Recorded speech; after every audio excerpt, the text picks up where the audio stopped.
Be agreed to. I give the call to the honourable member for Fisher. Thanks, Mr Deputy Speaker. This afternoon I'll be just asking some questions of the Health Minister, and they may seem a little bit esoteric insofar as they relate to defence and defence personnel, but I believe that they're inextricably linked. Not far from this place we have the War Memorial, and we've got to remember that there are tens of thousands of men and women that have served this country in uniform.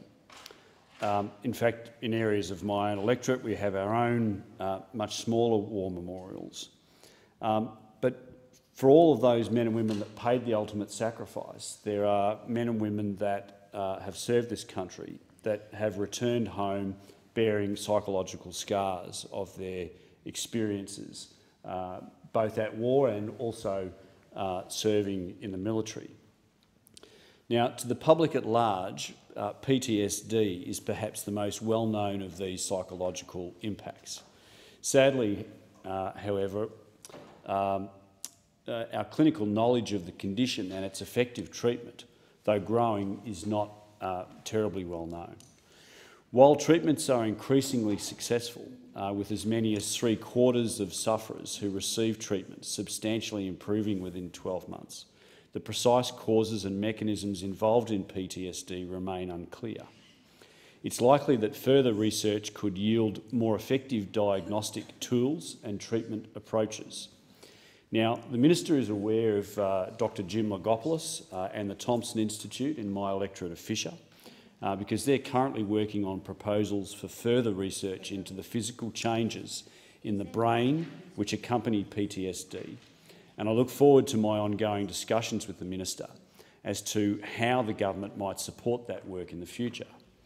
In the meantime, I'd like the Minister to please outline to the House or the Chamber what the government is doing to support research into mental health conditions, specifically PTSD, to help us understand and treat these conditions more effectively. One piece of research which the government has already commissioned is the Transition and Wellbeing Research Program study Mental Health Prevalence, released this year. It showed the true scale of poor mental health among veterans. Mr Deputy Speaker, 46.4% of transitioned ADF members were estimated to have experienced a mental disorder in the past 12 months alone. 46.4% of transitioned members.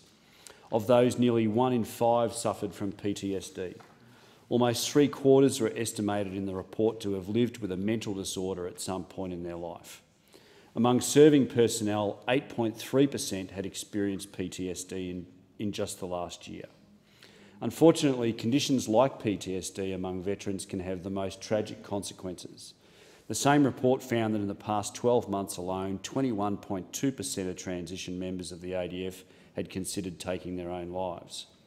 I know that the Minister has taken a passionate personal interest in improving the mental health of all Australians, including our ADF veterans.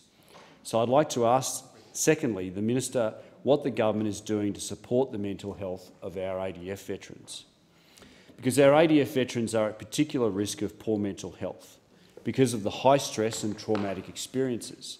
But, Mr Deputy Speaker, what we've also got to recognise is that our first responders, our AMBOs, our fireys, our police, quite often will see more death and carnage in a 20 or 30-year career on the streets back home than what our soldiers might see, or our airmen or our sailors might see in a career in the military.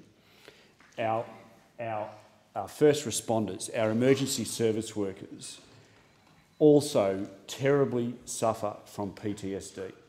My brother is one of them, who's been an AMBO for 30 years. Just as we, as a government, rightly so, look to repairing our broken soldiers, I'd like to ask the Minister what we as a federal government are looking to do to assist our first-line responders. Now, I know some will say that's a state issue, but these men and women,